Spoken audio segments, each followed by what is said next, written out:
আমি কিভাবে নিজেকে মেইনটেইন করি বারবার জানতে চাও? বলছি, সকালবেলা সূর্যের আলো গায়ে পড়লে তবে ঘুমটা ভাঙে। তারপর মামের হাতে কয়েকটা বিস্কুট খেয়ে দিনটা আমার শুরু হয়।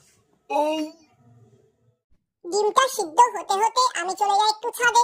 মর্নিং ওয়াক করতে করতে পাড়া প্রতিবেশী কি করছে একটু খোঁজ খবরটা নিয়ে তারপর চলে আসে আমি নিচে। তবে জানো তো, ক্যামেরায় যা দেখানো হয় সবটা না সত্যি না। মানে মাম রোজ আমায় কিন্তু লাল ডিম দেয় না, আজ ভিডিও করছে বলে দিয়েছে। উফ, কি গরম, একটু দেখবে তো? আচ্ছা শোনো, আমি কিন্তু বৃহস্পতিবার আর শনিবার নিরামিষ খাই। তারপরে একটু রোদ পুইয়ে নিই, রোদে ভিটামিন ডি আছে বুঝলে। রোদে একটু ল্যাট খেয়ে নিলাম, জলটা একটু বেশি খাই, বডি হাইড্রেট হয়। তারপরে আবার একটু ল্যাট খেয়ে নিই। আচ্ছা, আমি কিন্তু তেল মশলা বেশি খাই না, এমনি নাকি শুধু হলুদ জলে সেদ্ধ চিকেন ও রাইস।